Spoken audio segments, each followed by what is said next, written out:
Okay, here's a movie-related one. Hey, that's us. What scene from a movie scarred you for life? I guess this could be like emotional as well, huh? Emotional. Yes, definitely. Oops. I'm definitely going more of the emotional route. Yeah. Scarred. Ooh, that's hard. I don't know. I scarred. I don't know. It's hard.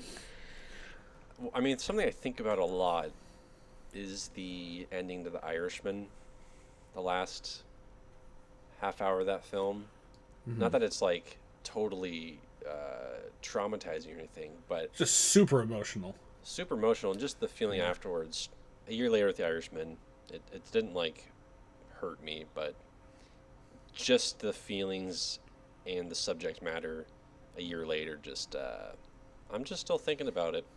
Yeah. Just sometimes I'm just sitting there in the toilet. I'm like, I'm gonna die. Yeah, you're like, I might as well crack this door open a little bit. You know? Exactly. I'm gonna die if I don't crack this door open is what's gonna happen. What kind of person makes a phone call like that? What kind of person makes a phone call like that? For me, movies that scarred the scene from a movie, I wouldn't say scarred, but it's kept me from ever rewatching it again. And it's from Mother. Yeah. Oh God. Yeah. And so when she's getting like there's so many scenes in that movie that is tough to watch. Yeah. But the one for me is there's a scene in Mother where she's talking to Javier Bardem about something. I don't remember what the context was, but essentially the crowd of people that are in their house pretty much like beat her and like strip her and like just are stomping her, and they don't cut away from it at all, and they don't like cut back to the people's like the reaction of the people punching. It's just literally her face getting fucking beat around and bruised, and she's being her clothes are being torn off, and then she's just getting fucking trampled. Yeah. And from after that scene, I was like the whole rest of the movie I was like, fuck, dude. It almost made me sick. Like I was like I almost felt like I needed to step out. Dude. Like Yeah. that's the only movie that I've ever felt like that. Other than it, when I first saw it, my biggest fear is clowns. That's right. I remember you So, telling me that. so I went and saw the new It. I think it was it 2017, 2018. 27, 18, I think. But yeah, I went and saw that, and I'm like, fuck it, I can't I can't stay for this. I gotta go. I was like shivering and sweating and shit. I was like having a full ass panic attack. I was like, Josie, I'm sorry, but I gotta go. Well, especially in that version, they make it as horrifying as possible, and then they did like a fantastic, Really job at good doing job. that. Yeah, I've watched it again, but Okay, and the blow is lessened. Or way is it still less. good? Way Yeah, less. yeah. So Well, especially when you're like a loud theater, it's just like yeah, it was nice when people would start laughing because I don't go to a lot of horror movies, but I assume that after a scary part, people laugh because of how scared they get. yeah, absolutely. And that was the first time me experiencing that, and it just felt weird. I was like, oh, what the fuck? I'm glad you guys found this funny, but I'm terrified right now. But yeah, that scene from Mother, and when they Dude, that, when they fucking break the baby's neck, that was it's pretty. a, It's a terribly graphic movie. yeah. I know a lot of people bash on it for being super pretentious and kind of film school basic in Yeah. terms of like the symbolism and whatnot, but like still like I bought the movie too, but dude, I can't just thinking of that like section of the movie, like I don't Exactly. really want to go through that again. I don't want to watch It's- this. It's not worth it. No, But not at all. I do want to watch it again, just to because now I know what like the story is about. Like Yeah, yeah. after immediately after I watched it, I'm like, I need to figure out what the fuck just happened, and For then I sure. was like, okay, everything's making sense now. Yeah. But yeah, no, that scene really fucked me up. I gotta also say as well the Fourth Kind, that Kind. alien haven't- film about the abductions. I haven't seen that one. I'm not a fucking horror fan. I'm not a horror guy, so like, is that I one haven't also s- pretty freaky? It because I haven't seen it. I don't believe since it came out in theaters. I believe like 2010 or something like that. But I have not watched it since because they will do. It's sort of documentary-esque. Okay. And it has to do with this therapist, and she's kind of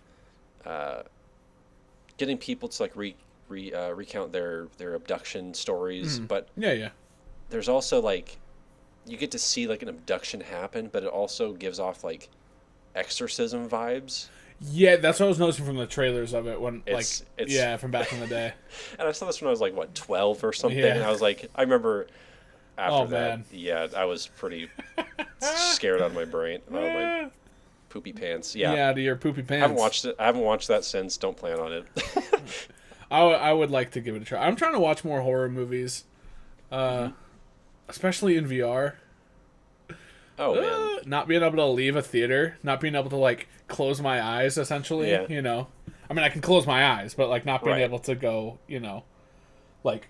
Oh, I'm just takes a gonna bit look more at my effort. I'm gonna Takes a bit more at, effort. Yeah, I'm gonna look at my phone during the scene. Like, can't do that because I don't have a You're just fucking. looking at the floor. VR Yeah, floor. exactly. Messing with my VR hands and shit.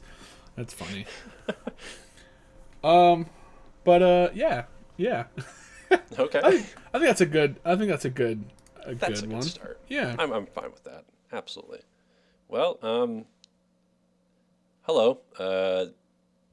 We're reviews. We're reviews from the West. We're half of reviews from the West. Yeah, dude. It's just. Yeah. Well, if you're new to the show, I'm Victor Martin, I am Chace Biddle. and if you don't know what we're about, we talk about movies. Yeah, if you don't know what we're about, get the fuck out. It's fuck not outta even worth. here, It's not even worth dude. explaining. I don't even really care. Get the fuck out of here. If you're not one of our 5 loyal listeners, get the fuck out of here. Get the fuck out of here. No. I'm just kidding. We just If talk you're, about, yeah. I'm just kidding. we just talk about movies, casual, in depth, everything in between. We like to goof around, and that's about it. We don't have a niche. We don't have like a special segment that we just like to talk. Yeah. So, if you like movies, then this is the spot for you. We spit the shit and we shit the spit. We crank the yank too. We definitely sometimes we yank the crank, but usually it's cranking the yank and shitting the spit and spitting the shit. Like, it's just whatever happens, and we just don't really like, you know, there's nothing we can do about it, you know. No, it's just kind of the natural order of things. Murphy's Law. Murphy's Law, yeah. First you shit and spit, then you crank Right. the yank. Yeah, it's just Fucking duh. how old are you? I mean, what year is it? Come on, man. Jesus Christ. Also, I guess I should mention too that each episode is a selection, a double feature, usually, of one of our picks, either me, Chase, or 2 of the other guys who aren't here, Ryan and Nick. We'll pick 2 films, talk about them each every other week, and so this week was my picks. 2 groovy 1970s picks. Yeah, I would say I had chosen Midnight Cowboy, directed by John Schlesinger. I feel like I butchered that last name. Dude. Oh, that was from Midnight Cowboys from 69, actually. 69. Fuck. Close enough. Yeah. And then another film. See, Nick McCann, if he was here, he would be on top of it. But Nick's our description and year and director guy. if you could put IMDb into a Human vessel, being, yeah. it would be Nick It McCann. would be Nick McCann. And then we have Mikey and Nicky from 1976, directed by Elaine May. I don't have a synopsis like Nick usually does. So I'll read the one off of Google. Okay. Nick is living in a downtown hotel room. Hotel room. Why the fuck did I say it like that? Nick is living in a downtown hotel room, alone, desperate and afraid that someone is going to kill him. He calls his old friend Mikey for help. That's pretty much it. That's basically it. That's pretty much what happens. Yeah, man. So have you heard of this film before? Is this the first time hearing about it? I've never heard of it. I've seen the Criterion collection cover. Beautiful, beautiful fucking artwork. I love it. But no, I never heard of this. I've never seen it. Yeah, this is the first time. The actors don't even look familiar at all to me. Okay. So like I went into this completely blind. I didn't look anything up with both of these movies. I didn't look anything up. So. And plus, you're not. I don't think you.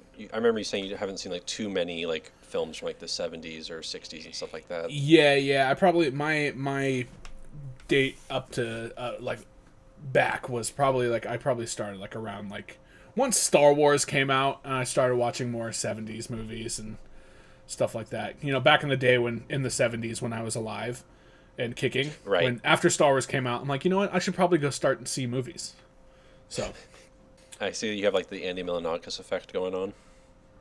About how I look like I'm like actually 23 years old, but instead I'm like in my 70s. Right. Andy Milonakis is like a 50-year-old man, dude. He looks like he's 14. What I don't know the name of the. We don't need the name of the disease, but what a strange. I feel is it a disorder? Does he have I'm like a? Sure. Oh shit! I feel bad. I know. I don't make a joke about it, but I'm like, what a there weird. You go. I made a joke about it. Yeah, what a weird fucking individual. Yeah, what a freak. What a weirdo. God. Sorry, Andy. But yeah, two lead actors in this. We have John Cassavetes, who is actually a pretty prominent figure in like the underground American cinema, or he was. He's since passed away, but a while ago. He directed films like Woman Under the Influence, Killing of a Chinese Bookie, films that I haven't seen, but I know they're pretty revered filmography. And then Peter Falk, I'm pretty sure he played Columbo in that old TV series. Columbo is like a crime mystery TV show from back in the day. I think in the 60s. Yeah, it looks like it. Yeah. Yeah. Up until 2003, 1968 to 2003. Holy cow! Jesus Christ, dude. What were your thoughts on this, man? What did you think? So I watched Mikey and Nicky after I watched Midnight Cowboy. Yeah. And the first thing that was like clear to me is that the budget is significantly lower. But I actually don't know if that is the case. I know that Midnight Cowboy has I don't want to say bigger stars, but I'm going to say they have a more prominent figures. Yeah. But there also is something to say that in the 70s there was a boom in like independent filmmaking, I would say. Just like how, French New Wave stuff of like, I'm going to get this fucking wrong, so please don't. It's okay. French New Wave stuff of like the 50s? I think more of the 60s, but 60s, 70s, whatever. But like, yeah. Pretty much people were getting 16 millimeter, 35 millimeter cameras and just shooting.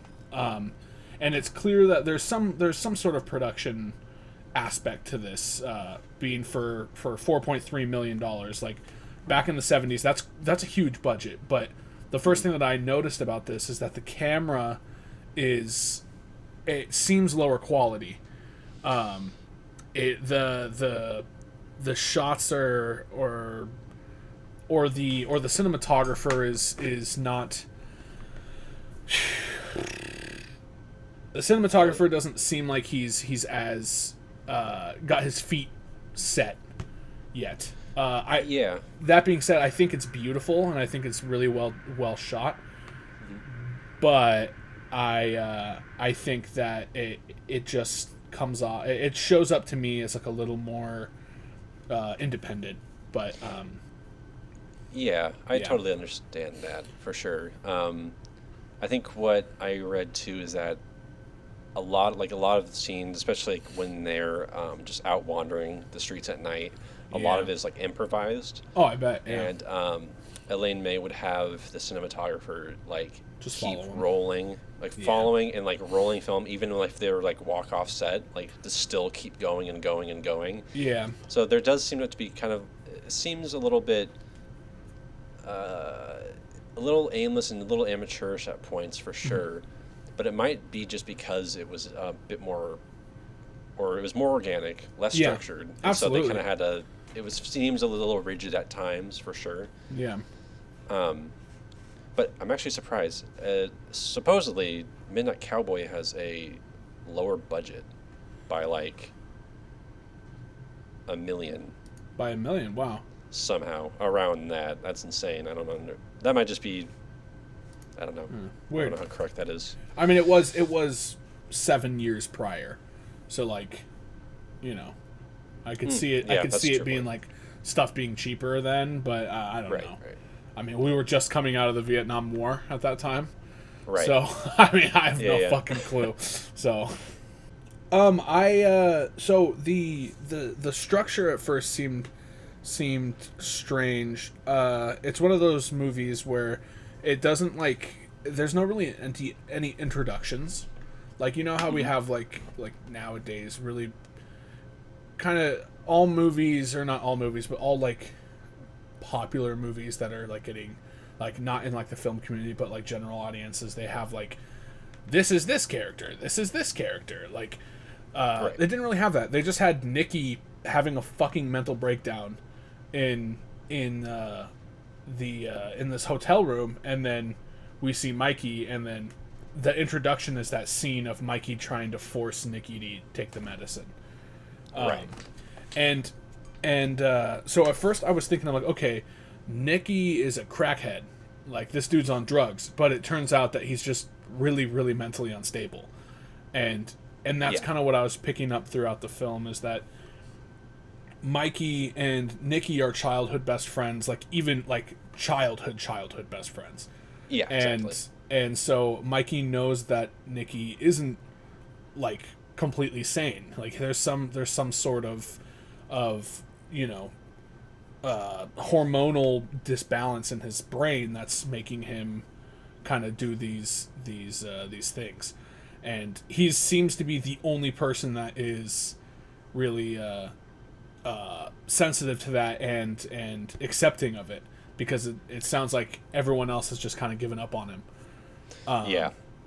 And so yeah, at first I was thinking that this had to do with drugs and everything, but then it's a lot deeper than that. It's a lot more of this, like it's a good, no, I wouldn't say good, but it's a study on mental health, and the people that you know, with like people, I'm gonna say us because I'm in that area, not to this extent, Yeah. but you know, the people that have to put up with us, that have to deal with our you know, chemical imbalances and stuff that make us maybe go a little crazy sometimes. But every person has their how far they can be pushed, and it's clear from the beginning of this movie that Mikey is nearing that edge.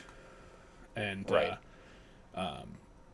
yeah, so it's like the characters are kind of, these two characters are the ones that kind of move the boat along, take us on this journey of it. It's not really like the main plot is just that they're trying to escape someone who's trying to kill Nicky.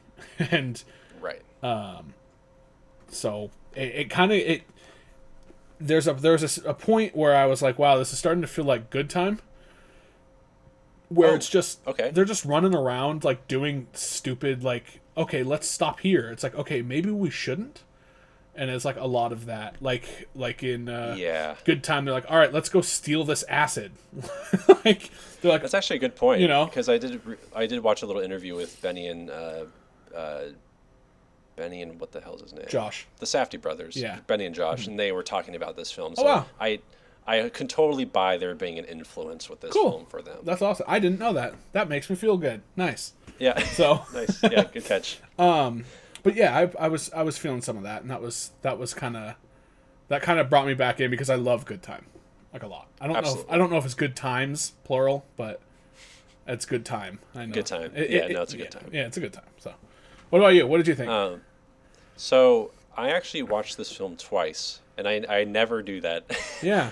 I watched it during work, just as I was working. I was just kind of watching it simultaneously, and because I really did need to watch this twice. Yeah. Because after really process it.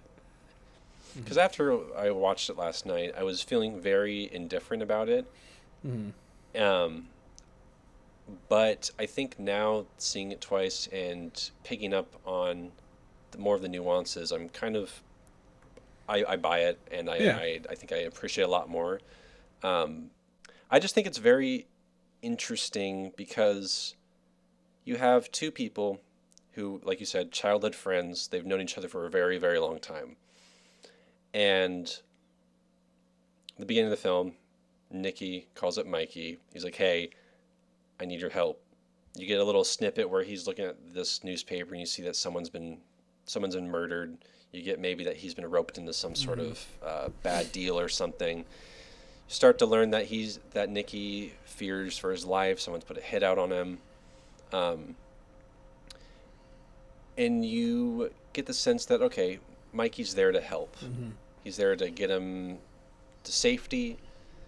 You then realize, no, actually, Mikey is in on this. Yeah. Spoiler alert. I should have said that. Yeah, spoiler alert. Which that really got me surprised because I was like, okay, how long is this going to go on for? Like, is Nicky going to get suspicious, or is he going to find out and they're going to like get in a confrontation or anything? But I think the part that just interested me most is that usually when you see two characters that are friends, and the thing is, they're both pretty much unlikable.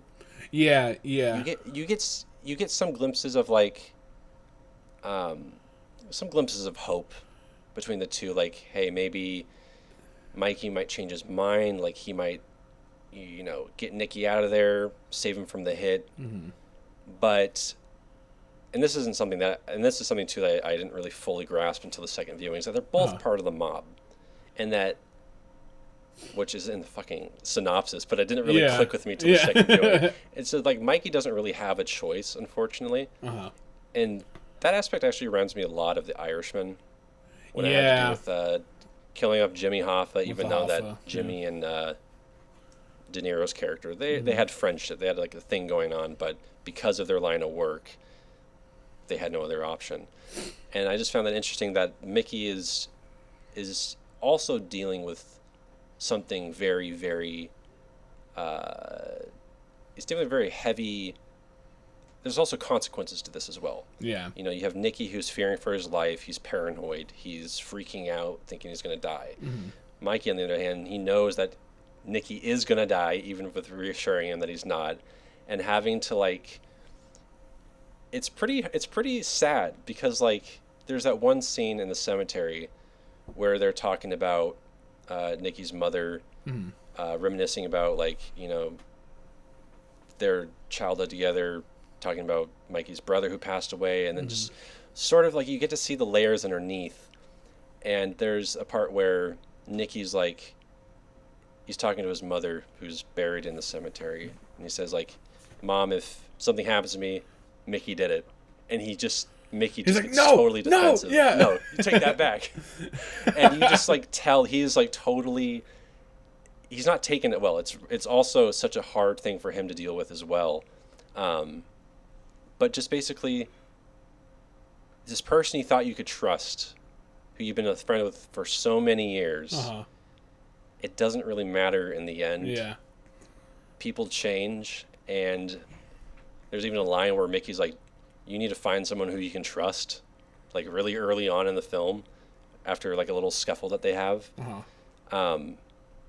And so I found that to be quite interesting, because that's just not something you really see in movies, is that sort of dynamic. No. Where you have two friends, one's totally untrustworthy and essentially is going to have you killed. Yeah.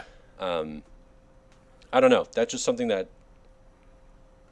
really stuck out to me. Yeah, As just very unfamiliar sort of concept in a film. absolutely. When I think I missed it, Totally but rambled. it's okay. When when do we find out that Mikey is in on this? So Do we find out early on? it's really early, Okay. because it's after Mikey gets Nicky the cream at the At the cafe after he like fucking like almost beats the shit out of this dude who's not trying to help him at all. Right. And Mikey convinces Nicky that they need to get out of there. Like, if you've been here for 2 days, they're gonna eventually find you. They have the upper hand now. So takes him to a bar, and we get another scene of this man. He's on the phone getting directions. Oh, very is that vague the scene, yeah. 3 rings thing? He's like, Yes. okay. So I thought he was talking to someone else. I thought he was talking to his wife at the time. So that's what I thought too. I was like, there's definitely. I feel like there might be some misdirection they're doing Yeah. here, but Okay. Okay. Well, that's yeah, interesting. when you bring up Good Time, there's a definite parallel there because Absolutely. it is. It takes place all in one night. Mm-hmm. A very, very well too, because it does definitely feel like one long, exhausting night. Yeah. They do yeah. a really great job with making that very clear. I did find certain parts, mostly in the first viewing, to kind of like let's go. Let's definitely pick up the pace, along. please. Yeah. Mostly towards the end, after like that 40-minute mark, I was like, good lord. Yeah. There's that scene where they visit that one girl. Oh god, on for, like- that you're like, I'm like, it's also such an uncomfortable fucking scene. Totally is. And it's like, at first I thought, like, because I hadn't known about Mikey being a part of the mob, so I thought he was genuinely just like a friend who's looking out for him. Right. But that adds a way more interesting aspect to it, to know that he was in on it. And so that's funny that I'm now realizing it too, because I thought he just met up with the guy that he knew was hunting him, and he was like, "Fuck it, I hate this dude. He broke my dad's watch. Let's go kill him." Like, and so I was like, "What?" Okay. Like, that doesn't, over a fucking fight? Like, that doesn't make any sense. Okay. So you didn't notice. You didn't. Know I that didn't till- know at all until okay. that scene when he gets into the guy's car. Got it. You Okay. know. I mean, that makes sense. I mean, Yeah. yeah. And so, but that scene where, like, other than that, like, Mikey seemed like just like a super nice dude. Like, I know, that's what's just- very deceiving. yeah, looking out for him, and then he's like totally trying to like slide on this girl who's really not into it. Both of them, Right. you know, and then they both just fucking slap her, dude. This is the 70s were weird. Women were getting Dude. hit left and right. Yeah, it's a very uncomfortable scene. Yeah, But it's it's bad. interesting when Mikey tries to slide in on the girl, and he gets kind of I think it's gets bit. his lip bit, and Yeah. they have a little thing, but then Mikey gets pretty pissed at Nicky. He's like, dude, you knew that was going to happen. She's Yeah. into you. Yeah, Why do you think she's going to be into me? yeah. And so there's like, it's just, I don't know. It's just a fascinating character study. It's hard for me to It talk is. about it. I feel like I'm just going to ramble like a crackhead for an hour. But It's definitely, it's being able to talk, like, first after I was done with this, I was like, that didn't make any sense. I liked the end where, he dude, I don't know what the fuck I thought. I should have paused and like went back and rewatched, but like I was like, I don't know, man. I definitely need to watch this one again and figure it out, like, from the beginning, because obviously there was something that I missed. But at the end, I was like, Jesus Christ. And I kind of like how it clicks in Nicky's head when he finally does get killed. Spoiler alert. When he finally does get killed, it kind of clicks that he knew that Mikey's in on it. And and his wife too is like, oh my God, like, what the fuck? Does his wife know? I don't think so. I mean, I don't I think so figure either. she knows he's part of the mob. There's probably she probably knows some shit. Yeah. But yeah, I wonder. There's that scene in the bar early on. When they get into the bar, Mikey's like, he's checking out the clock. He seems very nervous. He's like, "Was that the phone that rang?" Like, no phone Yeah. rang, and Nicky gets this look on his face. He starts with a smile and slowly gets super like serious Uh-huh. as he's looking at Mikey, and I wonder if he Has known the whole time. known or is just he then suspects like I wonder if And that's why he made that comment to his mom. yeah You know, he makes a exactly comment where he goes, "Mikey did it," and then that him freaking out, being like, "No, no, no, no, no, no," and then he's like, "All right, I fucking know this." That's why. And then they go to the girl's house, and she's, that would make a lot of sense actually. and he's almost just kind of roping him along because maybe he knows that Yeah. they're following him and he's just like I'm just gonna keep changing locations and Yeah, like exactly.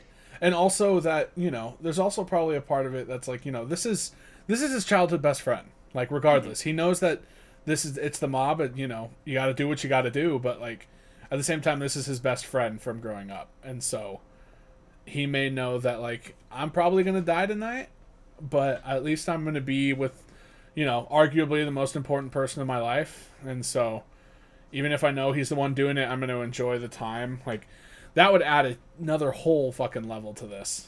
absolutely So it's definitely one that probably takes one or two viewings, or I two think or so, two or three viewings. because once you know where it's going and you get their relationship, you can kind of like step back from the plot and just focus entirely on what they're saying and like Yeah. their interactions. I gotta say though, both the lead performances are just like they're out of the park. at Yeah, least in they're my opinion. so good. Holy very shit! good. Like Cassavetes in that beginning of the film, he just looks like he hasn't slept in days. Yeah, which He he probably looks- hasn't. His character probably hasn't. No, and just the nuance in their facial expressions, their chemistry together. Probably helps out. A lot of it was probably improvised, led to some of that organicness. Organicness, I don't know if that's a word. Yeah, But whatever. fuck, that's just like two performances that I'm like. I don't know, I haven't been that like stricken by performance in a long time, and these 2 Uh-huh. are just oh man. It's They're very good. absolutely the last scene when Mikey's inside his house. Nicky comes up to the door. He's like, "Hey, let me in." And once he sees the hitman down the road, Uh-huh. and he's like, "Hey, I don't feel so good. I need Yeah, a it's- doctor." yeah. Annie. Yeah. That's like the dude. Even the second time, I was like having just so much anxiety. It's so heartbreaking that It moment. is. Yeah. He's oh god, it's such a great performance. Oh man, It's very good. I think also a really great scene. It's when Nicky throws Mikey's watch to the ground and breaks it. And my girlfriend pointed this out, is that they've been friends for 30 years, Yeah. and Mikey uses that as his way of like quickly burning the bridge. Like it's just a fight, Yeah. but he uses that to like just fuck it. I'm over it. Like I'm gonna Yep. get this, just sever it as quickly as I can. Yeah. And it's just like, oh, it's just such a. There's just so many moments that you can tell they don't like. Mikey does not want to do this, No. but it's just part of the job, and it's just brutal. I don't know. I don't know what else to say. Like, Yeah, I was also, and that's why I was like, it seems like that's why I was like, that is a weird way to just be like, oh fuck it, I'm gonna kill this guy, you know? Right. And so that makes more sense now that that would be a good way to like, fuck it, this is it, I'm breaking ties, and now Yeah. I don't need to worry about it. They're gonna do Exactly. their thing, and I'm out from here. I wasn't a big fan of how like visually dark some of the shots were. Okay. specifically like in the graveyard or like when they're in the street having that fight. It's really dark. But other than that, it's a slow burn. But once you finish the movie, I think watching it again the next time is easier, probably. Yeah, absolutely. But yeah, I'm just not I'm not really too into slow burn movies, but some of my favorite movies are slow burn, like all of them. So, other than like something like Star Wars, which isn't really a slow burn because it just starts off. But Blade Runner is a slow burn. 2049 is even slower. 2001 is extremely slow burn. It always takes a second viewing to have that mindset changed, and so I'm hoping that like a second viewing I'm gonna enjoy it a little bit better, or at least easier to watch. It was just a little hard to watch because I was just kind of like, I just want this to move along, I just want to speed I totally up. understand. So, but the performances really it actually helped a lot. That opening scene with the two of them is it's a really powerful scene in just the way that mental health falls in, because I'm assuming the medicine that he gives him, was that for the ulcers, or was that? I believe so. I thought it was like antipsychotic medication. Okay. So like I took I think this. it might have been for the ulcers. I took this in a way of that like this dude is like got mental health issues, which is obvious he does, but like it just I thought it was like he's prescribed antidepressants, but I don't know if there was fucking antidepressants in the 70s. Well, people just did coke. Can't be sad when you want to do push-ups. But I kind of buy that angle. I think that just the core of it, it's about cutting out people who are kind of toxic. Yeah. And even if they are your best friends, or it's like, if you're not benefiting me, or not benefiting, but like if we can't work together, if there is only venom that's coming out of this, like it's a hard thing to do, but like sometimes like it's just in order to live your own life, it's like you might have to do that. Yeah. I think that's at the core of it, kind of what it's going for. So yeah, I do like that take on it. Yeah. Mental health. But yeah, my whole thing, until I didn't realize that this was that Mikey was in on it from the beginning. That's like a whole new revelation for me. Yeah. I'm like, wait, what? So I'm glad that you said something about it. For sure. Yeah, watch it down the road. Maybe it'll definitely click with you. It'll click with me better, I bet. I guess, do you have a favorite scene? I like the cemetery scene a lot. Mm-hmm. The cemetery scene, it felt like more of these two friends rekindling kind of what they had, and reminiscing about good days and bad days, and and they kind of have like a little bit of a spat, but then it's like, we're friends, like whatever, fuck this, let's get out of here. And I like that Mikey is like saying excuse me to all the graves, and he's like, who the fuck are you saying goodbye, excuse me to? It's like, it's nothing, it's nothing, excuse me. I like that. It's the dynamic between the two of them is really nice. The performances as well are just so good. What about you? What was your favorite? Yeah, I think it might actually be the cemetery scene as well, because like you said, they're reminiscing. You get to know a bit more about their backstory, about their relationship, and it just kind of makes that ending hit a little harder for sure.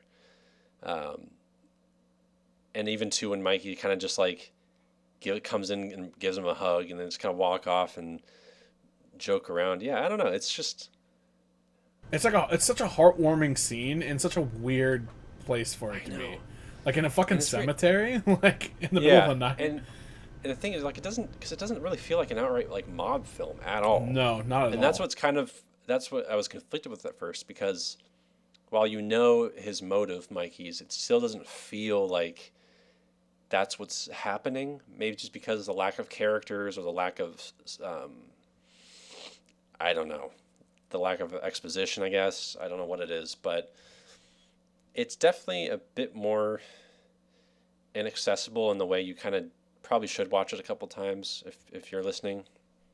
Probably a couple time viewing. Yeah, I don't know. You want to go into ratings? Sure. Yeah, yeah. For if you know you're new here, new year, we just kind of rate it on a 5 something scale. Doesn't have to be stars. It can be something else. But I always forget that. I always forget it too. And you introduced it too. You introduced that. So. I'm gonna go ahead and give it a 3.5 bit lips. Bitten bottom lips. Yeah. I would give it 4 probably on my next viewing, but at this one it just was a little slow for me. But the performances really added like 3 stars right there, and then the ending of how it was satisfying and not disappointing added another half star. So that right there is yeah, it's just very good. I can see why people enjoy this film, and I can see why the Safdie brothers were like grabbing inspiration from it for good time, and yeah. Cool. Yeah, I was also 3.5 last night, but more like 3.5, 3. Mm-hmm. But definitely after the second viewing, I'm at a 4. Mm-hmm. The relationship is fascinating.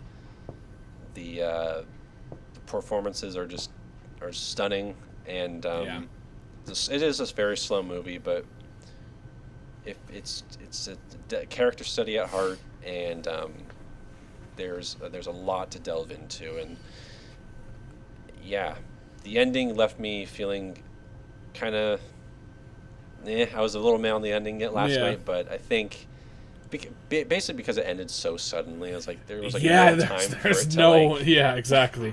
No time to think about it. Went right into credits. So but I think like what else could have happened after that? Yeah. So yeah, I think it's a gem. I really enjoy it. Whew, my fucking eyes hurt. Ow. Oh no. I haven't worn my glasses in like a week. Why is that? I just forget that I have them. I can't wear them to work because they fog up so bad. Oh, dude. So. Do you know they have anti-fogging cloths? Really? I used one the other. Yeah. So basically, just like a normal lens cloth. Mm-hmm. But the way you work is you just blow on your glasses, wipe them with the cloth, and they don't fog up. No way. There's got to be some catch. I'm not kidding you. Okay. You can get them on Amazon. They're magic. They really do work, and they last like all day. All right, Midnight Cowboy. Yes. Midnight Cowboy. The synopsis. Yeah. All right. Everybody's talking. Yeah, that song played like 15 times in this shit. Convinced of his irresistible appeal to women, Texas dishwasher Joe Buck quits his job and heads to New York City, thinking he'll latch on to some rich dowager? You know, I honestly don't think I've ever seen that word. Is it dowager? I don't know what the fuck that means. I don't know. New York, however, is not as hospitable as he imagined, and Joe soon finds himself living in an abandoned building with a Dickensian layabout named Enrico Razzo Rizzo. The two form a rough alliance, and together they kickstart Joe's hustling career as Razzo's health begins to deteriorate. Yeah. What a movie. What a movie, dude. God. This movie is all over the place. Yeah. But it does it in such a fucking good way. God. First off, the years have not been that good to Jon Voight. No. Dustin Hoffman, for the longest time I thought thought Dustin Hoffman's character was Al Pacino, and apparently that's a common mistake. So I could totally see that. Yeah, did you like it? I did. I really did. Okay. I really enjoyed it. There's so many themes and things to take apart in this that it's like hard to talk about, because there's an underlying, like, specifically that I picked up right away is that I'm pretty sure this kid was molested. Is what I'm picking up from, and I don't know if that was abundantly clear, but it definitely became clear later on in the movie. But immediately when he had these flashbacks of his grandma, like as he was like, you know, trying to smooze all these women, I was like, Yeah. damn, they're pulling a Wolf of Wallflower bullshit on us, or Wolf of Wallflower. Perks of being a wallflower on us, you know. Okay. So, Yeah, definitely some sort of trauma that he endured when he was younger. Absolutely. And there's a few flashbacks when I think he's a little bit older that definitely yeah, signal towards that. Yeah.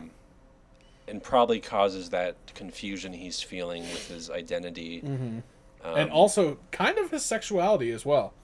That's what I was noticing as well too. And even I think Ratso's as well. Yeah. I think, and that was something that I was like, I was not expecting this in this fucking movie at all, you know. So it's super interesting the way that this movie like breaks down its characters. There's like the scenes of like, if he was supposed to be like you were saying earlier, Deuce Bigelow, European gigolo. Yeah. If this guy is trying to be a gigolo, he's not a very good one.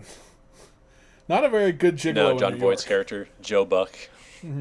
Yeah, Joe Buck. I mean, the first scene where he tries, you know, he gets a woman in bed with him. He ends up paying her. Yeah, exactly.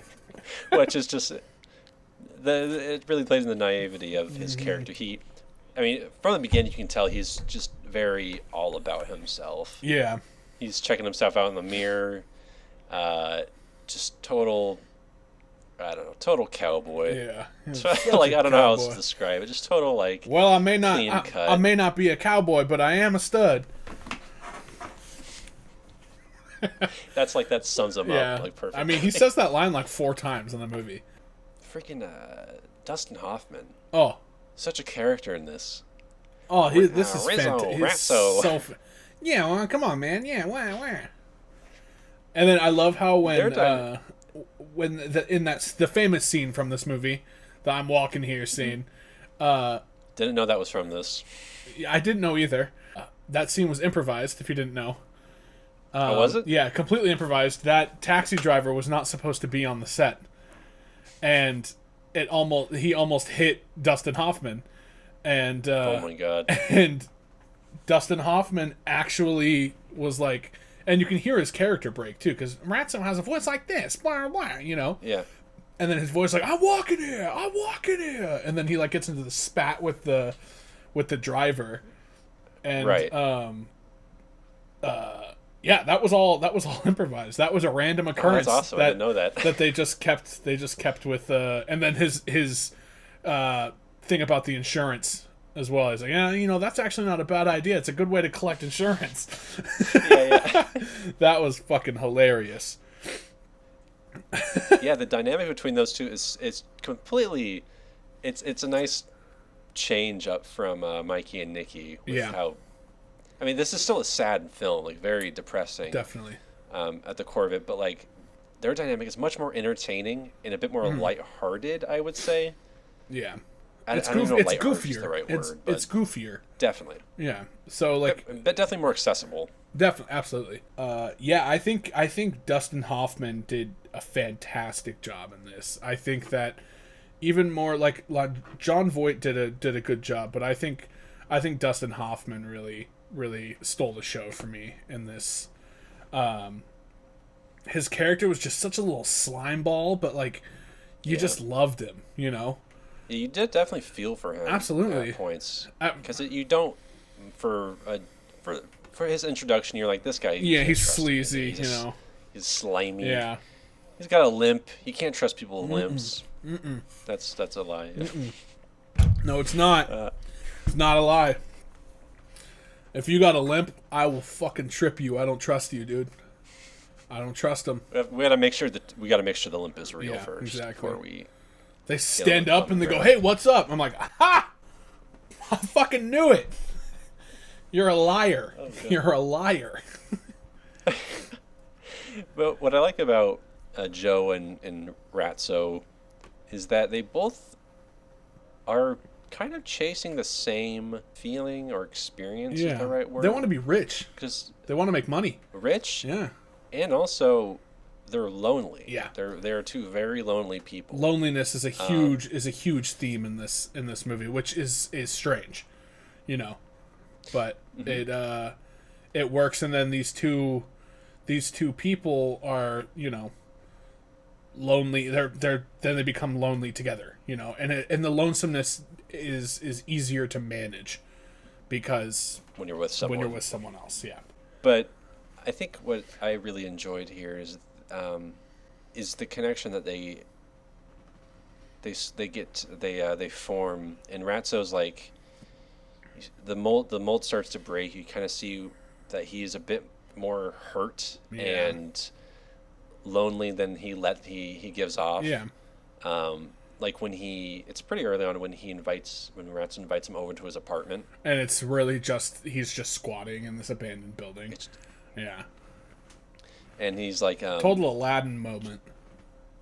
Aladdin, yeah. Oh, because he's a peasant, and okay, I haven't seen Aladdin in so long, so I'm grabbing at straws here. My Disney fans will pick that up. They're like, "Oh, that's totally just like Aladdin." This movie is exactly like Aladdin. John Voight is a genie. Yeah, there it is. Yeah, there's parallels. Hey, boom! There you go. Hey. I think that scene. There's a lot that happens there because, one, Ratso exposes himself essentially to being much more vulnerable than he lets off. Yeah. Much more needing some sort of friendship, and it's when Joe starts to trust him more because he thinks kind of that maybe Ratso's just fighting him up to, you know, rob him again, do some business. Yeah, he's like, well, why else did you invite me up here? Yeah, like, I just invited you. Like, what do you think I'm trying to do? Yeah. Like, I just want to invite you up what the here. hell, man? I invite you into my home. Like, what the hell? And I think it's in that night of that scene.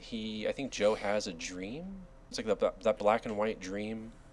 Yeah, where I could be wrong. No. That happens after Ratso takes him to the fucking weird priest dude. Oh right, no, that's right. There's a couple. That's right. This one was the other one that was when we actually see that this crazy Annie girl is crazy because she was like gang raped. And that's right. That's the dream I'm referring to. There's a lot of important information in that whole scene there. Yeah, and the way what also fascinating too is the editing in those dream sequences were crazy. They feel like ahead of their time. They felt like totally a fucking dream, dude. I was thinking about that. I'm like, wow, this feels exactly like a dream. It does, but it feels so like modern too. Like some of the cutting and the angles, it felt like, holy shit! I've never seen anything like this in this decade. And like the fact that that Ratso ends up as one of like he pictures Joe pictures him as one of the guys, you know, and so that was also you know that's you know, you wouldn't do that back in the day. You know, you wouldn't have that shown back in the day. Any of this is really, I know this was a rated, I think a rated X movie at some point. X-rated, yeah. And I think it's the only, I don't know. Do you know who Todd is? I've talked to you about Todd before, right? My mentor guy. Yeah. Yeah, mentor guy. He just has an Emmy or whatever. He's just my mentor. But whatever. Yeah, whatever. Nothing. No big deal. No big deal. Just a VFX guy. All he does is he draws pictures, dude. Whatever. Just an award-winning FX. Yeah, whatever, dude. He was telling me that this is the only X-rated film that's ever won an Oscar. Either that or it's the only X-rated film to win Best Picture, but I don't know. Academy Award for Best Picture. Yeah. Oh, So, it won Best Picture? It won Best Picture, yeah. Academy Awards, Best Director, Best Writing, Best Actor. Both of these guys won Oscar. Oh, both of these were nominated. Okay. Nice. Yeah. It won for Best Picture, Best Director, and Best Writing based on material from another medium. So Best Adapted Screenplay. But yeah, specifically one thing that I wanted to talk about is that threw me off the most that I didn't expect was the homosexuality in this. It is abundant but also minuscule. It's sort of suppressed. It is, yeah, which is fitting because it seems like there's and I don't think I don't think Joe Buck is gay. I think that he is confused with his personal identity because of the trauma that he's had in his life, and you know, from the fact that, you know, his whether or not his grandma did molest him or if she was just abusive or something like that, regardless, he did go through trauma with the whole Annie situation. Right. I think it's Annie. I think so. But yeah, I know Crazy Annie, yeah. But which is fucked up. Just fucked up that they call her Crazy Annie. Yeah, and I think, and especially when he's having that conversation with the woman from the party, she's like talking. Yes. She's talking about, like, because I never saw it with him. I didn't think that. I thought the scene where in the movie theater, that didn't come off to me as him being gay. It came off to me as him trying to make money, you know, and he'll do exactly. anything to make money at the moment, you know. And then too, he's like manifesting like Annie in that scene too. Exactly. Kind of like any way he can like get his mind off this. Yeah. Which also, again, that's a lot of suppression as well. Exactly. Yeah. And but I finally kind of struck a chord with him, and he kind of sits and thinks about it for a second when he's in bed playing Scrabble with the fucking with the woman from the party, and then she's like, "Are you gay?" And then he's like, he like spells out what did he spell, like he spelled out money with no e, MONY, and she's like, there's an e in money, and then it's because his sign on his wall outside of his apartment was MONY. That's right. And she's like, he's like, I don't know what letters end with a Y, and she's like, hey, lay, gay. And she's like, oh, maybe that's why, because he couldn't get it up. And so he's like, you know, have you ever thought about that? Maybe you're gay. And he's like, thinks about it for a second, and he's like, I'll show you gay. You know. Yeah. But there's also that scene with Ratso when they're on the beach in Miami. I love that scene. That scene is so good. Is amazing. But I think that was one of the scenes. The editing in that scene was super funny. I like when he's testing the food, like in that big, like there's a big like meal. He's testing the food, and then he like snaps his fingers, and then like no, not at the party, but at the dream sequence, like the flashback. Oh, okay. Not the flashback, the Miami daydream, like vision. Yeah. The people start walking into the music. It was super funny, but yeah, no, that scene, that dream sequence is super fun. It is, and I think it cements like his admiration towards Joe. Yeah. Because I think it's the scene where he gets Joe into a hotel for like a women's convention or something. Yeah, and it goes. And he's trying to get promote his escorting. Yeah. And Ratso's just staring out at him, and pictures that Miami scene. And I think then it's kind of like, okay. Granted, he's wanting to move to Florida for a while, but also he has Joe in the scene. Clearly, there's something. Yeah, maybe Joe is shirtless and like running up and down. Like, I don't know. It's also, it could be our modern brains thinking of it as like, that's kind of fucking gay, but like, you know. But I think with everything else that is going on, and then also there's it could just be he wants a friend too. Exactly. I think it is solidified though when Joe is combing his hair on when he's on the stairs and they're getting ready to go to that party with the people that took Joe's picture in the diner. Mm-hmm. He kind of like hugs him, like really embraces him in this kind of like, not like a friend hug, like a pat, but like a really like loving embrace. And then I think that solidifies the daydream. I don't think that Joe was gay. I think that he might have been questioning it because of, like I said, all of the trauma and shit. But I don't think there's nothing that pops out to me that I'm like, yeah, this dude might be gay. Other than the fact that he, the ending scene where he kind of like hugs Ratso. But I think that was more of like his first friend outside of home just fucking, spoiler alert, fucking died.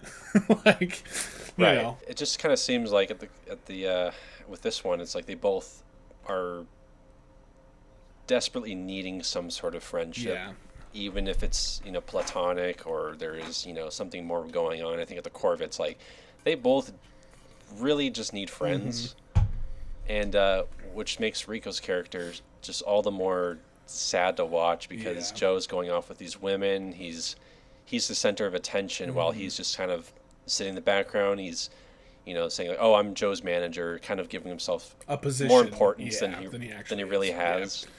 I also noticed the theme of homosexuality in my head it was so surprising that that's what it's coming back to for me. Is that, but there's also the opening scene, or like the opening scene when we first meet Ratso at that bar, and I think there's like a gay bartender or something like that, anyway, there's a gay man that talks to Joe, and Ratso was really adamant about he keeps calling him like a faggot and stuff like that, like just real nasty stuff that would it's because it's the 70s, you're kind of like, okay, that, but it also, for me, like thinking of it now, like if someone's that adamant about the fact that someone else is gay, it's probably a little, again, suppression and or not, maybe something else going on. Yeah, there's some outwarding. They're being harmful to someone else because they don't want to face what's actually going on inside. Which could be very true, but so. But I think that there's like multiple themes in this movie that just it feels groundbreaking almost, like you were saying. Totally. The scene, the dream sequences are so modern. The theme of underlying homosexuality in film is huge right now.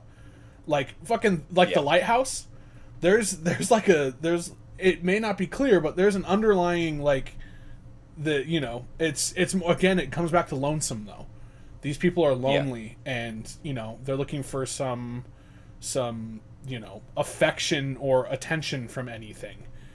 Feeling needed and appreciated and wanted is a human feeling that we'll find in anyone or anything. Like that's just, we need to feel that. Absolutely. Yeah, so like the loneliness, the homosexuality, the trauma in this feels also like, I don't think there was a lot of movies that were talking about like male trauma and especially like male childhood sexual abuse. Like this is like there's not a lot of that going around, at least mainstream stuff in this era not that I can think of. So like the fact that they were able to do this and show so much and it's really it's such an interesting movie that it came out fucking 50 years ago. It's it's one that I can see. Sorry, it's definitely one I can see possibly being like made maybe now, like because of some of the topics being kind of definitely relevant. Absolutely. And same with Mikey and Nicky, actually. I could see both of these having like a modern day adaptation that version. That would work out really well. Obviously, it would have to be an adaptation. It couldn't be like, there's no way that it's going to be as successful. I mean, I don't know. I feel like For Midnight sure. Cowboy has the potential to be successful, but I think that the whole cowboy aspect is so outdated at this point. All of that, yeah, that doesn't really. Yeah. Mickey Not that I and can or Mikey picture. and Nicky, the adaptation is good time, I feel. Like there's two In a way, you yeah, know, for sure. there's two scumbag people that are you know, that are out to fuck each other over. Yeah, and so, that are only caring about themselves. But yeah, Midnight Cowboy, this movie is this movie is something special. Like it's something that I want to watch again, and if I find it on Blu-ray or something, I'm going to be picking it up because Yeah. this is something that I wanna have, and I want to be able to rewatch. And like we were saying, how Mikey and Nicky is a character study. This is a huge character study, and I think it's I think it's less of a character study than Mikey and Nicky, just because the characters are more they're more external than internal, which it feels like Mikey and Nicky are more internal stuff and it's more subtle. But the only thing, like, I don't know. I don't even know if I can say that because this dude is having internal thoughts and trauma and like flashbacks about his molestation. Is that the correct saying? How to say that word? Molestation. Yeah, I guess. Yeah. And then and his trauma and stuff like that, and then Ratso's like kind of self realization and stuff. It's very underlying, and I don't know. This movie, it's really fucking deep. It like is. It is. It's a super deep movie that comes off kind of goofy, Yeah, it's strange because like both of them are quite deep and really delve into the characters to a great extent. But yeah, here I think it's just more accessibly written, and it helps that yes, it is has more entertainment value, I would say, and I think that maybe I don't know if hiding the complexity is what I'm trying to say, but it masks. It doesn't make them a little bit Yeah. because with Mike and Nicky, it's raw. Yeah, it's absolutely. like this is their life on display. There's no razzle dazzle. Yeah, But here's a little different than that. absolutely. Yeah, this is an interesting movie, dude. I'm very. I want to watch like a breakdown of it and pick other people's brains as well to see how they feel about it. I loved this like a lot. Oh man, I'm glad. I have a question. Why do you think that Ratzo's character essentially lets himself deteriorate? He denies help from the hospital. He just seems to really neglect himself. Yeah, I mean, I think it has a sense. I think the main reason is money. I think that this dude is broke. He has no money, and doctors cost money, and going to the doctor without money, they're gonna, it's just more work than necessary. But I think there's a sense of pride to him as well. He puts on this air about him being like, he's like, I'm a stone cold, guy. I am from, I'm New York, born and raised. I'm invincible. I'm a hustler. But really, he's like, yeah. Whenever they say Ratso, it really hurts my feelings. Like, but he's not gonna outright say that. So it's like it feels like him going to the doctor is him being weak because it's just a cold. It'll go away. Like that's what he was saying. He's like, oh no, I just have a cold. And he's like, well, I'm gonna at least get you some medicine. He's like, no, I don't need it. I'm from New York. I got this. He never said that, but no. I think it comes down to a sense of pride, yeah, I was wondering that too. I was like, why doesn't this dude just get up and go to the fucking doctor, dude? I could see the pride thing definitely. I wonder too, like maybe if he's just like a self-loathing thing, like he just doesn't. Yeah, I was thinking. It also could be like this dude's probably depressed. He doesn't have the best life. He has really a shitty life. And I think the shoe shine part when he's going to like the shoe shine, I think that also he's like I would rather, because they're like, they're thinking about getting jobs and stuff, and they're like, fuck that, I don't want to get a job, I'm gonna make this work. And I think the shoe shine thing also is like, my dad died with a hunchback because of how much he was, bending over shining people's shoes in the subway, and his nails were so covered in oil that he had to be buried with gloves on. It just comes off as I'm not going to let anything stop me from going to Miami. And I think that his thing is like, no, this cold will go away by, when I get in Miami. And so I don't know though. That is a tricky one. Yeah, for sure. One line I really from Ratso, I think it's when they're on the bus going to Miami, mm-hmm. but he's telling Joe that he's like, we're gonna tell all these people that my name is Rico. Is Rico, yeah. Like, because him being called Ratso is just like the worst thing for him. Yeah, and it's such a sad moment too. I don't know. Yeah, because it's just a fucking. When he was saying that, it was clear that my man was not gonna make it to all the way to Miami.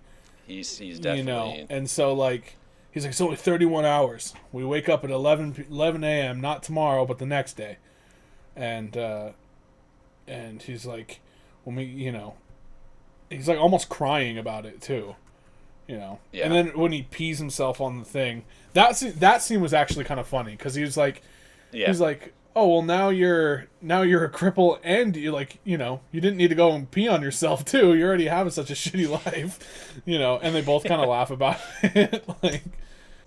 And I like when Joe is after he gets the clothes and he's like, yeah, it's actually really cheap. It only cost us about like $10 to get all these clothes, and and he's like, I think I might get a job when I get out there. When we get out there, is find a job, something outdoorsy. He's like, how's that sound, Ratso? I mean, sorry, Rico, I'm sorry, man. Like, really, he's genuinely like trying to like call him by what he wants to be called. Right. And he's definitely warming up to him. Then it kind of zooms out and like Rico's just kind of sitting there like with his eyes open. It was like, oh no, yeah, Rico. Right. So, and then all the people are like looking around at him and stuff, and then he just kind of like holds him. That shit was sad, dude. It's very heartbreaking, and also too, it also ends sort of suddenly. I mean, there is a long fade out, but it's also like, oh shit, he's dead, and now it's over. Now it's over, yeah. I'm saying, dude, I'm noticing this about older movies. They just end. And Nick would get so upset about it, and I'm not critiquing it. I'm not saying it's bad. I'm just saying, I'm like, it's just not like this era of movies, like from the 70s, the movies just fucking end. Like I said, Alien just ends. That's the one where I first noticed that Aliens also just ends. And I think it's just that there's nothing left to tell. And that's if you think about it, that's kind of smart. I do. I think that is smart. Yeah. Because you could show what happens to Joe, like he, arranges a funeral, or you see like his life now in Miami. But like that isn't what matters, and they know that. It's like get to Miami. Yeah. And that's kind of where the mission ends. Yeah. And I think while it can leave, I mean, at least for me, I felt cold. I was like, oh, damn. Man. I think it's just because modern brain, you're like, I want more. I want to see what happens after. But like, I think ending it on that moment, it was like, perfect. Right. It's the only way it could have ended. Like, what else could you have done? Yeah. So. Exactly. But I really enjoyed this a lot. And it's such a weird, goofy. The movie is super goofy, but it's also really emotional. It is. And I think it was executed really well. I guess since we usually do this with every movie, like, do you have a favorite scene or? I liked the party scene. Party scene was cool. That was good. I liked how it was shot. It was like cut between like the documentary that these people were shooting. I like the scene. I really like the scene in the bathroom, actually, where he meets the girl. Or I don't know if it's a bathroom or a bedroom or something, but the red room that they're in. And they're kind of looking in the mirror, and their like hands kind of touch. That was super modern looking looking scene, and I think it was I think it's super cool. I think that's probably my favorite scene. I really like the when they get on the bus to head to Miami. Yeah. After fucking we didn't even talk about the fact that Joe kills someone. Like, oh yeah, he fucking kills someone to get this money. At least I think that's what it is. He doesn't say anything about it, but it's pretty implied that he did. He beat the shit out of that old Yeah, man. he did. I can't imagine he. And then he put the phone in his mouth. So I'm thinking this dude fucking. I'm thinking he killed this dude. And what was it? Because he invites him up to his room, and he was trying to think of it. I think. I also think that this might also be a gay aggression. I'm getting very, very gay with this one. Yeah. But like, it comes off as like a closeted, this man is trying to not seduce him, but trying to get him to have sex with him, and Joe's right.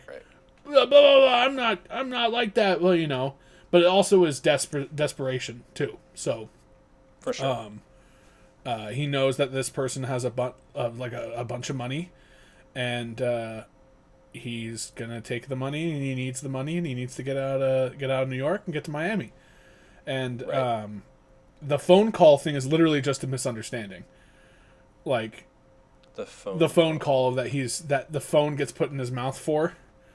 That's right. Because he thinks he's gonna call like 911. Yeah, no, but the phone's just off the hook, and so the operator's like, "Hello, do you need anything?" And he's like, "No, I'm not calling anyone. I'm not calling anyone." And then Joe's like, and he's like, "Joe, I'm not calling anyone. I'm not calling anyone. Please." And he's like, "I'm so sorry. Like, you have every right to feel like that." Like, that scene was really sad as well. I think I would go with the.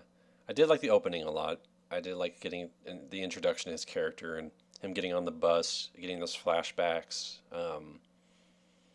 I enjoyed that scene, and also I think too, the scene where Ratso's dreaming of him and Joe in Miami. I think it's a very powerful scene and says a lot about his mindset and what he's feeling towards him and just his situation in general. Yeah. Did you have anything you disliked? I don't think so. I don't think there's anything that I could say that like I was not happy with. Some of the sound is louder significantly than others, but I mean, you're just dealing with old technology. Old tech. So like, but no, I don't think there's anything I dislike about it, which is nice. I'm not usually a big fan of older movies, so. Yeah. There's nothing I can find that I don't like. So I'm very happy to hear that. I don't think there's anything I dislike either. Nice. I can't think of a damn thing. Hell yeah. We like it. Yeah. Do you want to do ratings? Yeah. I'm gonna give this a 4.5. A 4.5 cowboy hats out of 5.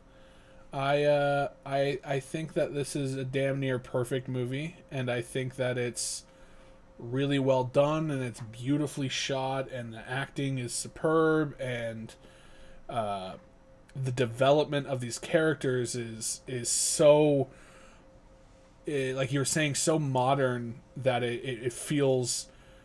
The movie feels revolutionary and groundbreaking because of how modern the characters feel, even though they're from 50 years ago. But I'm totally solid on my 4.5. Right on. Okay. Yeah, I think I'm gonna. I think 4. But closer to 4.5. It's riding that fine line. 4 Joe Bucks out of 5. 4 Joe Bucks. Yeah, I don't know what else to say. Like, it's just a very entertaining film. It's sad. It's the subject matter is dark. Yeah. It deals with some very heavy themes. But I think it strikes a balance of entertainment bit of lightheartedness and some serious discussions at the same time. Yeah. And when a film can do that and balance those out, I can't praise it enough. Like that's just, it's hard to do. I'm sure. Absolutely. I haven't really necessarily tried, but if a film can make me feel something different and make me leave feeling different than how I felt when I walked in, then I think it's a successful film. Other than if it's like, wow, I'm in a good mood and now I'm in a bad mood because that movie was so shit. Yes. Like, so yeah. And the performances are great. I think Hoffman in particular, he stands out more to me as Rico Rizzo.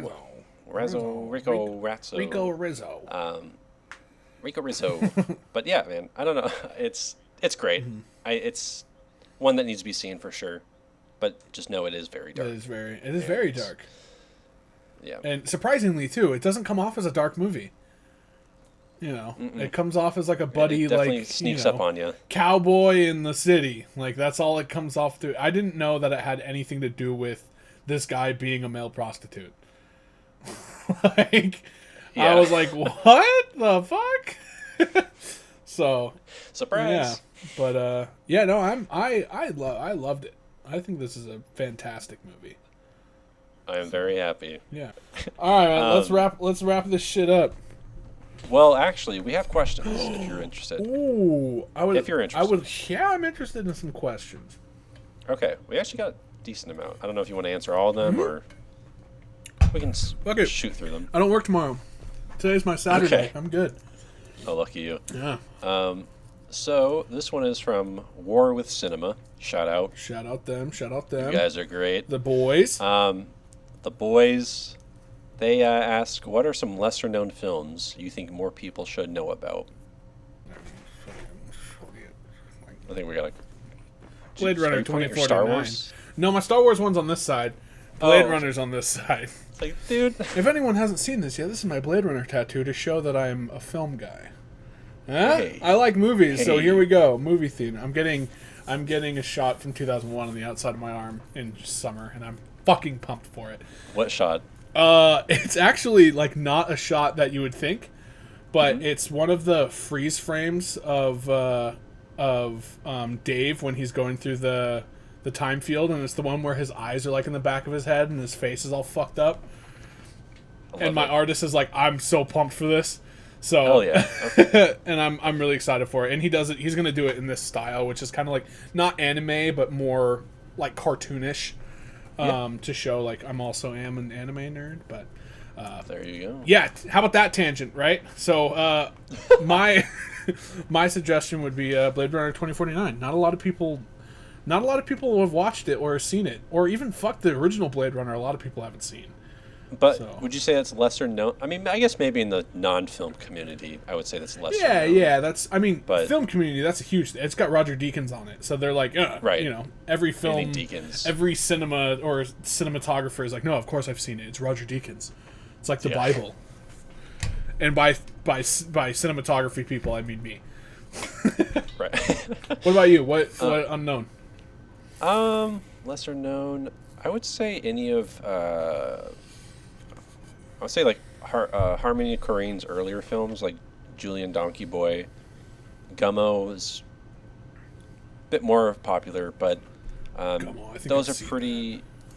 Yeah, those are quite good. I would say even David Lynch's The Straight Story. It's one of his less popular, but that film is just it's fantastic. And God, am I going to give a third one? I don't need to give a third one. I mean, shit. Honestly, Mikey and Nicky and Midnight Cowboy. Yeah, dude. If you haven't heard of them, for real, check them out. Absolutely. Par the Collector. Hey. Shout out, Par. Shout out, Par. He's got a dope voice, dude. Absolutely. I love listening to that guy. He's got such a his voice is so magical. Like such a nice voice. I want to be on it. I need the War with Cinema boys to get on this again. We gotta get them back. I would love to be on me, it. Chace, and the War Cinema guys. Yeah. Woohoo! That'll be tight. That'll be good. He asks, are any of y'all excited for the Snyder Cut? If Nick was here, Nick would be pumped as fuck about it. You think so? I think so. I don't give a shit about the Snyder cut. I don't think Yeah. I don't think that Zack Snyder. I think what happened in his situation was incredibly terrible, and it's a horrible thing to go through. And apparently, Joss Whedon being a fucking asshole on set also didn't make anything easier for him. But I just don't think that he could save that with an edit. Uh, if 4 hour a edit. 4 hour edit, that if it was an episodic thing, then okay, I would buy that, But like 4 hour movie, bro, that's a tough one. I can barely make it through a 3 hour movie. Yeah. But I mean, I'm a little excited. I'm a big I love Superman. As much as like people are like big Batman fans, but I love Superman. I think he's so fucking cool. But I just don't. I don't know. I don't know. I want to be excited for it. I really do. But I just don't think. I don't think I care enough. I don't care either. I'm kind of just more excited to see if because like Snyder went through such a tragic thing. Yeah. I hope that he can take back his project and Absolutely. make it what he wanted. Exactly. That's the only thing I really care about. Yeah. I just hope it gets rave reviews. I'm wanting a creative not being able to tell their actual like creative story and their creative they're showing their creation in the way that it was supposed to be intended to be viewed. That is terrible. And especially in Hollywood. It's probably so common. And the fact that HBO and fans and the actors and everyone in the cast and crew were so behind this that it's now able to be done gives me hope for other people that when studios inevitably screw them over. So as long as your fan base is backing you up, you got this, And I'm really pumped for that. I'm really excited that, I'm not a big fan of his movies. I think Sucker Punch is super weird. It's got a really interesting it's style, super like weird. all of his films. Yeah. Watchmen is awesome. I love Watchmen. 300. Come on, dude. Spartans in slow-mo. That's fucking sweet. Yeah. So they're not like the best movies. I think 300 and Watchmen kind of stand out the most. Yeah, I wasn't a big fan of Man of Steel, and Batman v Superman was horrible. And so I don't have high hopes for it, but I really hope that he's able to get what he wanted. And if he's happy with it, then hell yeah, dude. Hats off to you. Seems like a nice guy. Absolutely. He seems like a less douchey version of Michael Bay. He seems like a pretty cool Chad. Yeah. He does seem like a Chad. That is He true. does, but like not a D-bag. He's like a Brad. He's like a Brad. Brad. Michael Like Bay Brad. is a fucking Chad. Michael Bay is like a Thad. like Yeah. But I would say that I'm just happy for them. I'm happy that he's getting his vision out there. Projecting opinions. Shout out to our giveaway winner. Oh, nice. I hope you liked fucking King of Staten Island because I loved it. I think he said it was one of his favorites of 2020. Hell yeah, so. It was my favorite of 2020. Spoiler Good on alert ya. for our 2020 review. He asks, what movie do you think will be the most overrated this year? Oh. Ugh, it hurts me to say this. I think Dune. Yeah. I think Dune's going to be the most... Don't get me wrong, I think it's going to be fantastic. But I think... I think people are hyping it up that it's going to be the greatest thing ever created. And they're not realizing that this is one of 3 movies that he plans on making. Yeah. And so it's not going to... The story is not going to end.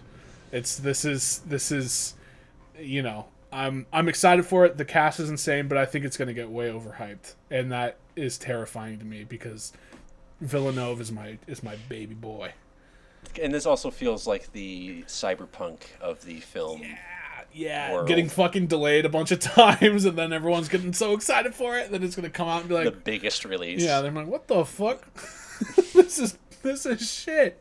And it wasn't shit. Cyberpunk wasn't shit when it came out. It was just super disappointing because it was not everything that it was said to be.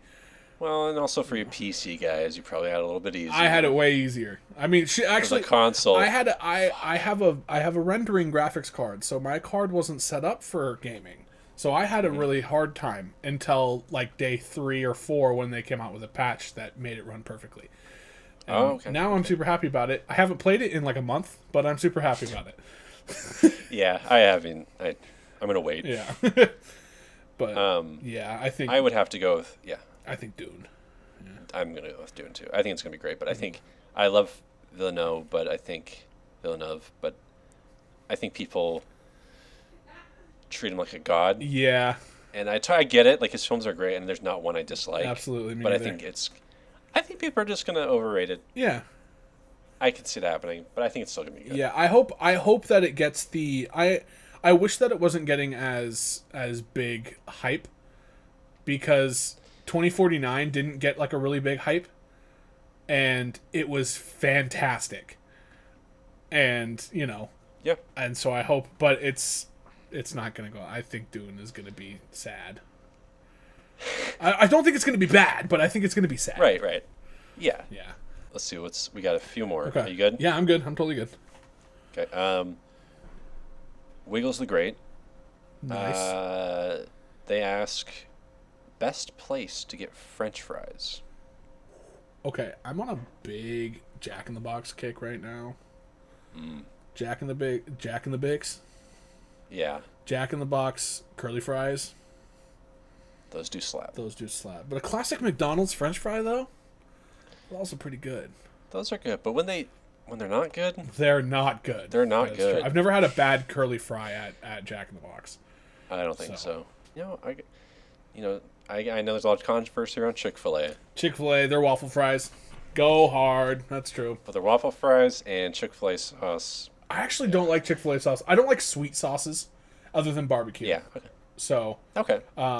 But actually, if you haven't been downtown to Shake Shack actually has some pretty damn good fries, which they're the crinkle cut, so those are usually super dry. But nah, dude, their fries are good. That's actually a good one to bring up. Yeah. Shake Shack, yeah. They actually just built one in Kirkland, I believe. Really? Hell yeah, dude. That's not closer for me, but it might be closer for you. So. Well, you're south, aren't you? I'm probably like a 20-minute drive to downtown Seattle. Oh, you're closer to Seattle. Yeah. That's right. Lokita Kitty, shout out. Shout out. When was the moment you guys knew this was going to be y'all's thing? Movie critique and podcasting. I think we might have covered this. That is a good question. I actually don't know. I didn't know. I don't know. I don't know when. I know that I think it was around the same time as the I Am Legend viewing and review. I think that's kind of when you and I had talked about me coming on, at first it was semi-permanently. It was like, do you want to just come on here and there? And then it just kind of became that I was just here. I mean, right. I think that was the episode where I no longer was considered a guest. Yeah. Right. Or maybe that was my last time being considered a guest. I think you're right. And then, but I don't know. I don't know when I could pinpoint when I thought this would be my thing. I've always been interested in talking about movies with people who are also into movies, because I have my friends are into movies, but they're not into it as to the extent that we are. And right. And that's fine. I love my friends. My friends are great. They don't watch the podcast, but I still love them. But I don't know. I'm not sure. I don't know if I could really put down when I was like, I should make a podcast and talk about movies, or I should keep doing this. Once I started enjoying it a lot is when I knew. I was like, you know what? I think I might actually. I personally think that we could build a semi-career out of it if we just follow the right steps. But we're obviously not there yet, and I think we could take it seriously to the point where we might be able to take off from this. But there's always that one video that blows up that takes us somewhere. Yeah. But we need to get that video out, and that video just hasn't been made yet. Yeah, exactly. So, just gotta stay persistent. Yeah, we're still working there. I think Victor and I are the ones that are wanting to kind of do this as more than just a hobby. Yeah. And Ryan and Nick are wanting to be more of it as just like this is something fun to talk with your buddies, and that's totally cool. And they're cool with the fact that Victor and I want to do more with it. So but yeah, I would say recently is when I started thinking about like this is what I want to do. I like doing this. Within like this quarter fall-ish time was probably when. But yeah, that's a really good question. Yeah. I guess I would say, because Ryan and I, we had been doing reviews for a while and falling off, and we had phases of just years where we'd do stuff and then fall off. But I think since doing the podcast, it's just kind of become, I don't know if a habit, it's just kind of become routine at this point. Mm-hmm. And I get stuck in routine pretty quickly, and once I get comfortable with something, it's hard for me to it's easy for me to stay in it, I guess. And that doesn't mean that I'm just in it because I'm content, but I've always enjoyed talking about films. It's just something I enjoy doing, and being able to talk with my friends. Yeah. It just something I don't really get to do often. Yeah. And so it's nice that we can get together and talk. Yeah. Especially during these times too, when it's world seems bleak and scary, and it's nice to be able to just kind of shut your brain off for a little bit and classic escapism. Yeah, exactly. And yeah. It's nice that today's day and age we have a technology that allows us to do this not in person and risk getting COVID and potentially dying. So it's it's great. I'm Discord is heaven sent. It's got its problems, but it's really it's doing us pretty good. It's wild that we're doing this right now. It is. See each other on the screen. It's super weird. Being able to it's but here we are. Yeah. Here we are. We got 2 more. Cool. Are you good? Yeah, I'm good, man. Okay.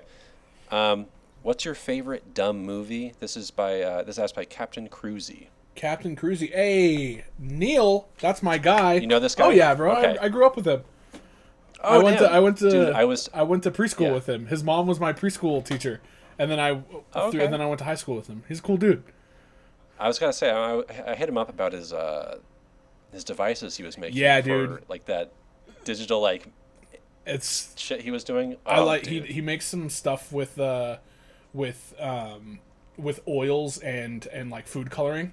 That stuff's super crazy. Sick. If you guys like weird trippy visuals and stuff, definitely check out Captain Cruzy. Captain Cruzy, right?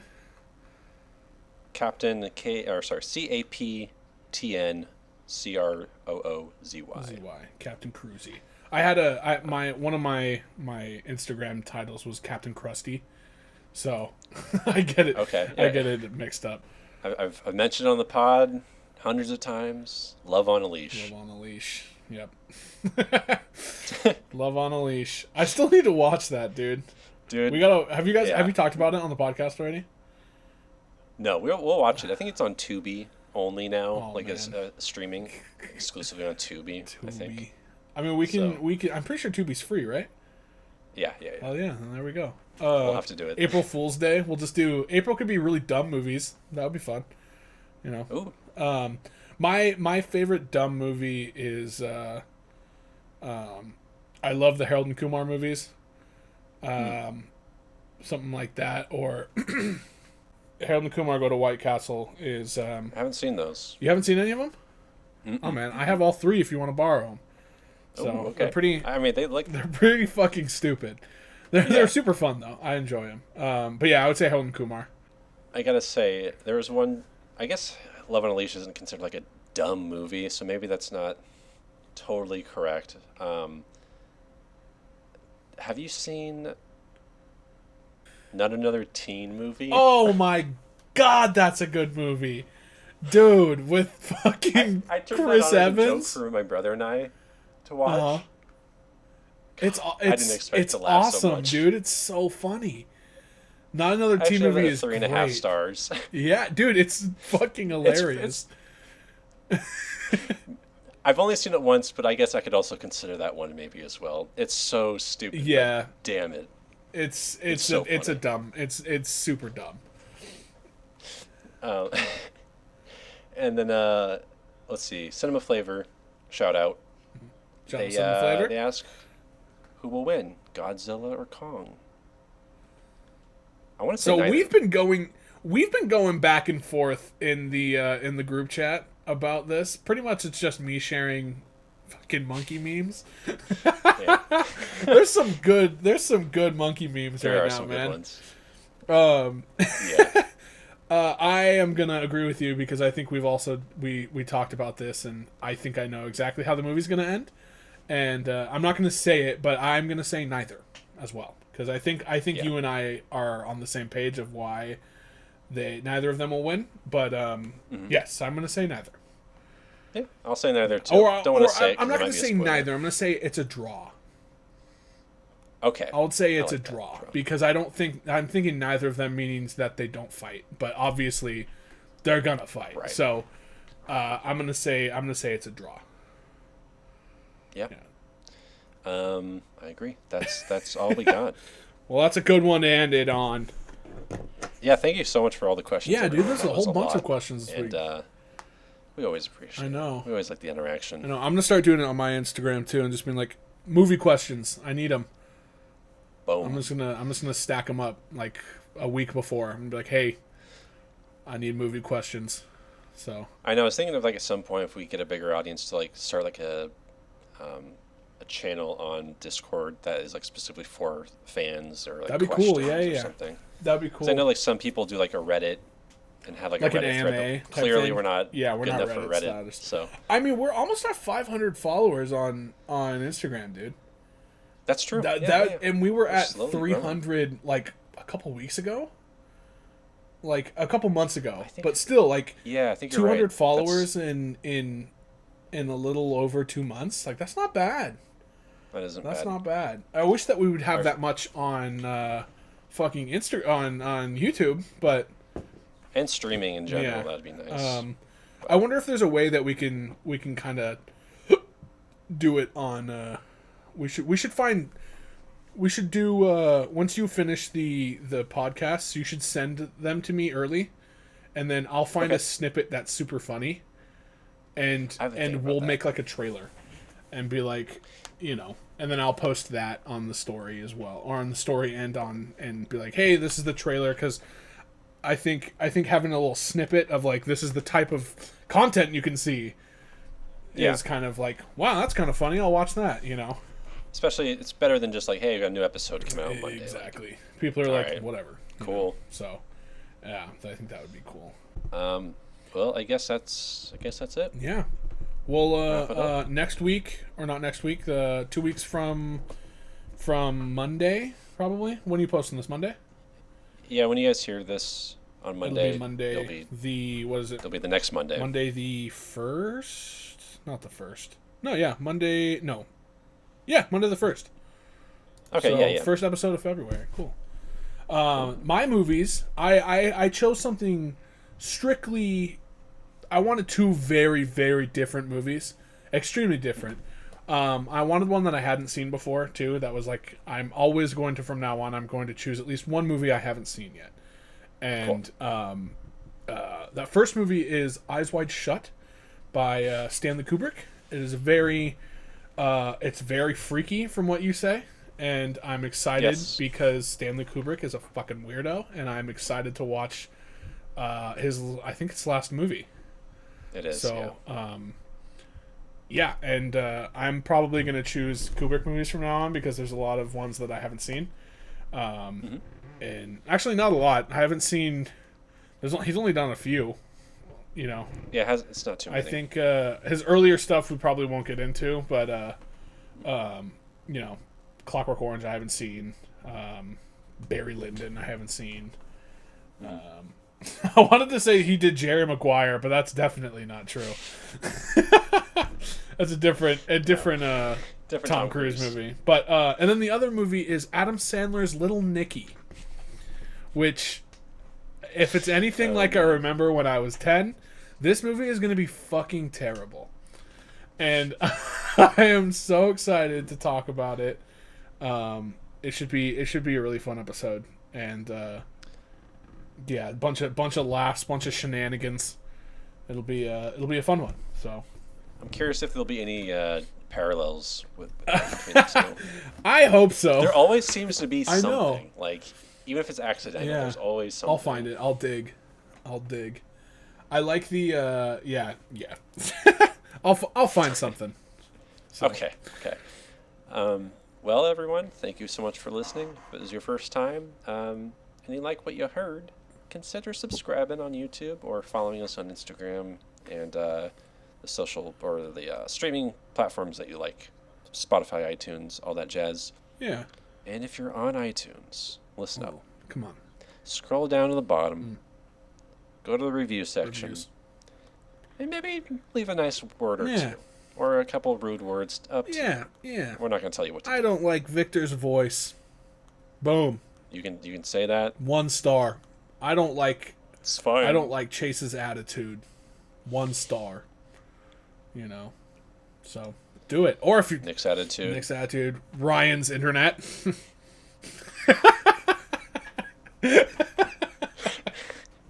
It's getting too real. Getting too real.